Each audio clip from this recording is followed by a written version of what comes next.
Hi friends, எல்லோருக்கும் வணக்கம். எல்லோரும் எப்படி இருக்கீங்க? நல்லா இருக்கீங்களா? இன்னைக்கு நம்ம வந்து அடுத்த பார்ட்டு தான் பார்க்க போகிறோம். அதுக்கு முன்னாடி நீங்கள் என்ன செய்ய வேண்டியது என்ன அப்படின்னு பார்த்தீங்கன்னா, நீங்கள் நம்ம சேனலுக்கு ஃபஸ்ட் டைம் வரவங்களா இருந்தீங்கன்னா மறக்காமல் சேனலை சப்ஸ்கிரைப் பண்ணிக்கோங்க. கீழே இருக்க பெல் பட்டனையும் கிளிக் பண்ணிக்கோங்க. வீடியோவை ஸ்கிப் பண்ணாமல் ஃபுல்லாக பாருங்கள் ஃப்ரெண்ட்ஸ். அப்போ தான் வந்து கதையில் நான் என்ன சொல்லியிருக்கேங்கிறது உங்களுக்கு கிளியராக புரியும். அடுத்த பார்ட்டு பார்க்குறப்பையும் சரி உங்களுக்கு கிளியராக புரியும். வாங்க கதைக்குள்ளே போகலாம் ஃப்ரெண்ட்ஸ். என்னென்னா, எனக்கு ஒரு விஷயம் வந்து அவங்கக்கிட்ட ரொம்ப பிடிச்ச விஷயம் என்னென்னா, இறக்கப்பட்டாலும் எந்த ஒரு விஷயத்தையும் வந்து ஏற்றுக்காமல் சில பேராக இருந்தால் அந்த மாதிரி ஒரு கணவர் இல்லை அப்படிங்கிற ஒரு சூழ்நிலையில் எதாக இருந்தாலும் சரி, ஒரு ஆண் வந்து நம்மளை ஏற்றுக்கிறாங்கிறப்போ டக்குன்னு வந்து அக்செப்ட் பண்ணுவாங்க. ஆனால் வந்து அவங்க இறக்கப்பட்டு அவங்க வந்து என் வாழ்க்கையை பற்றி நினச்சி பார்க்குறது எனக்கு ரொம்பவே பிடிச்சிருந்துச்சு. எனக்கு ரொம்ப சந்தோஷமாக இருந்துச்சு. அவங்கவுங்க சித்தி வீட்டில் போய் சேர்ந்தது வந்து எனக்கு ரொம்ப சந்தோஷமாக இருந்துச்சு. எங்கள் அப்பா அம்மா கிட்ட நான் இதை பற்றி பேசுகிறதுக்காக நிறைய நேரங்களில் வந்து ட்ரை பண்ணேன். ஆனால் வந்து அம்மா என்ன நினச்சாங்கன்னா, எனக்கு பொண்ணு பார்க்குற வேலைகள்லாம் எங்கள் வீட்லேயும் நடந்துக்கிட்டு இருந்துச்சு. எனக்கு என்ன ஒரு பயம்னா, அவங்கள என்ன கல்யாணம் பண்ணிக்கணும் அப்படிங்கிற ஒரு ஆசை தான் இருந்துச்சே தவிர, இந்த பொண்ணு பார்த்தாலும் எனக்கு வந்து பிடிக்காத மாரி தான் இருந்துச்சு. இப்படியே வந்து ஒரு 6 மாதம் வந்து போயிட்டுருந்த நேரத்தில வந்து, அம்மா வந்து ஒரு திடீர்னு வந்து ஒரு பொண்ணு வந்து அவங்களோட ரிலேட்டிவ்ல இது வந்திருக்கு. இது வந்து உனக்கு செட் ஆகும்டா. அப்பாவுக்கும் பிடிச்சிருக்கு, எனக்கு பிடிச்சிருக்கு. அக்காகிட்டயும் சொல்லியாச்சு அப்படிங்கிற மாரி சொன்னாங்க. எனக்கு ரொம்ப கவலையா இருந்துச்சு. இத ஓகே பண்ணுவாங்களோ அப்படிங்கிற மாரி நெறைய விஷயங்கள் போயிட்டு இருந்துச்சு. என்னால வந்து வீட்லயும் வந்து சொல்ல முடியல. என்ன பண்ணுறதுன்னே எனக்கு புரியல. ஏன்னா இவங்க வந்து என்ன கல்யாணம் பண்ணிக்கலாம் அப்படிங்கிற ஒரு முடிவுல இருந்தாங்கன்னா, நான் வந்து வீட்ல பேசலாம் அப்படிங்கிற ஒரு ஐடியால இருந்தேன். ஆனா வந்து அவங்க வந்து என்ன வந்து ஏத்துக்குவாங்களா? இல்ல என்ன சொல்லுவாங்கங்கிறது ஒரு தயக்கத்துல தான் போயிட்டுருந்துச்சு.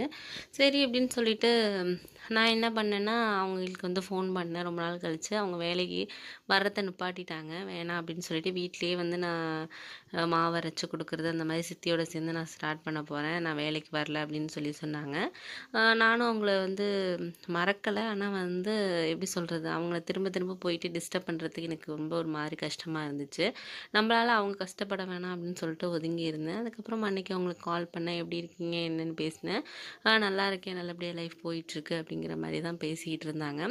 அ அந்த சமயத்தில என்ன ஆச்சுன்னா, நான் அவங்கள பார்க்கணும், உங்கள நேர்ல பார்க்கணும் அப்படின்னு சொன்னேன். சரி ஓகே, நான் சொல்ற இடத்துக்கு வாங்க அப்படின்னு அவங்க சொன்னாங்க. எனக்கு ரொம்ப ஆச்சரியமா இருந்துச்சு. பரவால்ல, நம்ம வந்து உடனே சொன்னோனே பார்க்க வரேன் அப்படின்னு சொல்றாங்களேன்னு ரொம்ப ஒரு சந்தோஷமா இருந்துச்சு. அதுக்கப்புறம் வந்து நான் அவங்கள வந்து அவங்க சொன்ன இடத்துக்கு போயிட்டு நான் பார்த்தேன். முன்னாடியோட ரொம்ப ஒரு அழகாவும் இருந்தாங்க, தெளிவா இருந்தாங்க. முன்னாடி நிறைய குழப்பங்களோட காணப்பட்டாங்க. இப்போ வந்து அந்த மாரி ஒரு குழப்பம்லாம் இல்ல. நல்ல ஒரு தெளிவான மனநிலையில இருந்தாங்க. எனக்கு ரொம்ப பிடிச்சிருந்துச்சு. அப்புறம் தான் சொன்னேன், இது மாரி வீட்ல எனக்கு பொண்ணு பார்க்குறாங்க. எனக்கு வந்து திருமணம் பண்ணிட்டா உங்கள தான் நான் கல்யாணம் பண்ணிக்கணும்னு இருக்கேன். எனக்கு அந்த பொண்ணுங்கள கல்யாணம் பண்ணிக்கிறதுல ஒரு இஷ்டமே இல்ல. இருந்தாலும் எங்க வீட்ல என்னால வந்து ஒண்ணும் பேச முடியலங்க அப்படின்னு சொன்னேன். நான் சொல்றேன், நீங்க தப்பா நினைக்காதீங்க. உங்க அம்மா, அப்பா எடுக்கிற முடிவ வந்து நீங்க ஏத்துக்கங்க. அப்படின்னு நிறைய விஷயங்கள் சொன்னாங்க. ஆனால் வந்து எனக்கு வந்து அது சரியாக வரல.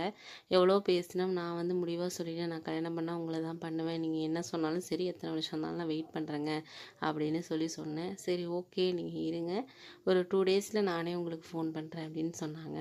அதுக்கப்புறம் வந்து அவங்களே வந்து ஃபோன் பண்ணாங்க. 2 நாள் கழிச்சு ஃபோன் பண்ணி அவங்க ஃப்ரெண்டு வீட்டுக்கு வந்து வர சொன்னாங்க. இது என்னோடய ஃப்ரெண்டு வீடு தாங்க. அவள் வந்து ஊருக்கு போயிருக்கா. நான் வந்து ஒன் டே வந்து கேட்டிருக்கேன் அவளுக்கு அப்படின்னு சொன்னாங்க. நம்ம கொஞ்சம் மனசு விட்டு பேசணும். அப்போ தான் வந்து சில விஷயங்கள் வந்து நம்மளுக்கு வந்து அடுத்தது நம்ம முடிவு எடுக்கிற விஷயங்கள் கரெக்டாக இருக்கும் அப்படின்னு சொன்னாங்க. சரி ஓகே அப்படின்னு சொல்லிட்டு நாங்கள் இப்போ பேசின விஷயங்களையே தான் பேசிக்கிட்டு இருந்த மாதிரி இருக்குது. நான் வந்து அவங்கள திருமணம் பண்ணிக்கணும்னு சொன்னேன். அவங்க வந்து எனக்காக நீங்கள் இறக்கப்பட வேணாம், உங்கள் லைஃப்பை பாருங்கள் அப்படின்னே சொல்லிக்கிட்டு இருந்தாங்க. ஒரு சமயத்தில் எனக்கு வந்து அவங்க என் பக்கத்தில் வந்து ரொம்ப க்ளோஸாக இருக்கிறது வந்து எனக்கு ரொம்ப பிடிச்சிருந்துச்சு. அந்த சமயத்தை நம்ம பயன்படுத்திக்கணும் அப்படின்னு நான் நினச்சேன். அதனால் வந்து அவங்க என்னை ஏற்றுக்கணுங்கிறதுக்காக நான் அவங்கள வந்து என்னோட ஆசைகளை வந்து அவங்க மேலே வந்து ஒரு எப்படி சொல்கிறது, சொன்னேன், செஞ்சேன் அப்படின்னு தான் சொல்லணும். அந்தளவுக்கு 2 பேரும் வந்து ரொம்ப சந்தோஷமாக இருந்தோம். அவங்களும் என்னை வேண்டாம் அப்படின்னு சொல்லி அந்த நேரத்தில் வந்து அக்செப்ட் பண்ணிட்டாங்க. அதுலேருந்து எனக்கு தெரிஞ்சுச்சு அவங்களுக்கு என்ன பிடிச்சிருக்கு, என் மேலே ஒரு விதமான காதல் இருக்குது அப்படிங்கிறது எனக்கு அந்த நிமிடத்திலே புரிஞ்சிருச்சு. அவங்க என்கிட்ட நடந்துக்கிட்ட விதங்களும் சரி, நான் அவங்ககிட்ட நடந்துக்கிட்டது ரொம்பவே சந்தோஷமாக இருந்தோம். அன்றைக்கி ஒரு நாள் ஃபுல்லாக எங்களோட நாட்கள்னு தான் சொல்லணும். அந்த ஒரு நாள் எங்களுக்காக வந்து ஸ்பெண்ட் பண்ண ஒரு டைமு ரொம்பவே சந்தோஷமாக இருந்துச்சு. நாங்கள் 2 பேரும் வந்து சந்தோஷமாக இருந்த நேரம். அவங்க வந்து அதுக்கப்புறம் என்ன சொன்னாங்கன்னா, நான் இப்போ உங்களோட வந்து சந்தோஷமாக இருந்துட்டேன். இருந்தாலும் வந்து நீங்கள் இதுக்காக என்னை வந்து ஏற்றுக்க அப்படின்லாம் சொல்லணும்னு உங்கள்கிட்ட நான் வந்து எதிர்பார்க்கல.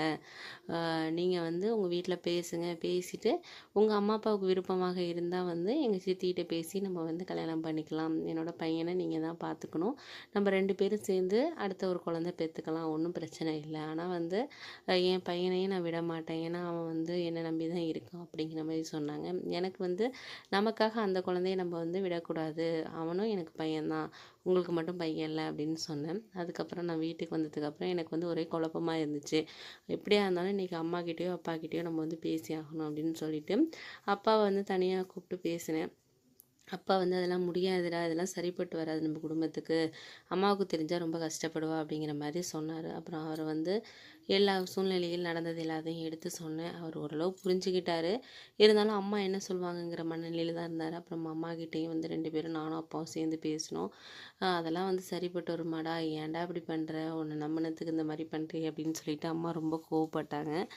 அதுக்கப்புறம் ஒரு நிலைக்கு மேலே வந்து அவங்களுக்காக நிறைய வந்து நான் என் வாழ்க்கையில் வந்து நிறைய விஷயங்களை விஷயங்கள் எல்லாம் வந்து நான் சொன்னேன். உங்களுக்காக தானம்மா இவ்வளோதும் நான் பண்ணேன்.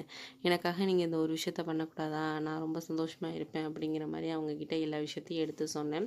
அதுக்கப்புறம் அம்மாவும் ஒரு வழியாக சம்மதத்துக்கு வந்துட்டாங்க. அப்புறம் 2 பேரும் ஒத்துக்கிட்டதுக்கு அப்புறம் வந்து நான் அவங்களுக்கு ஃபோன் பண்ணி சொன்னேன்.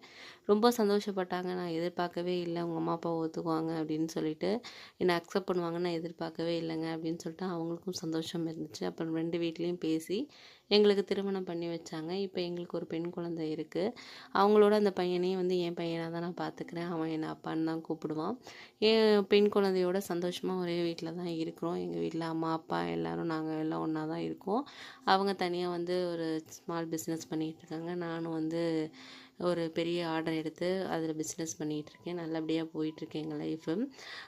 அவங்களும் ஒரு சந்தோஷமாக இருக்காங்க. நானும் சந்தோஷமாக இருக்காங்க. அதாவது எதனால் இந்த விஷயத்த நான் வந்து இந்த கதையை சொல்கிறேன்னு பார்த்தீங்கன்னா, எல்லாருமே வந்து ஒரு வாழ்க்கையில் வந்து ஒரு கல்யாண வாழ்க்கையில் தோல்வி அடைஞ்சிருக்கலாம். அவங்க வாழ்க்கையில் சக்ஸஸ் ஆனாலும் அவங்களோட மேரேஜ் லைஃப்ங்கிறது ஒரு கேள்விக்குறியாக தான் இருக்கும். அந்த மாதிரி ஒரு நேரத்தில் ஒரு கேள்விக்குறியாக இருக்கிற அந்த நேரத்தை வந்து அவங்கள நம்ம வந்து தட்டி கழிக்காமல் நம்ம அவங்கள ஏற்றுக்கிட்டோம்னா அவங்களுக்கும் ஒரு லைஃப் நம்மளால் கிடைக்குங்கிறதுக்கு தான் இந்த கதை உங்களுக்காக. இந்த கதை பிடிச்சிருந்துச்சுன்னா கதைக்கு லைக் பண்ணிவிடுங்க, வீடியோவை ஷேர் பண்ணிவிடுங்க.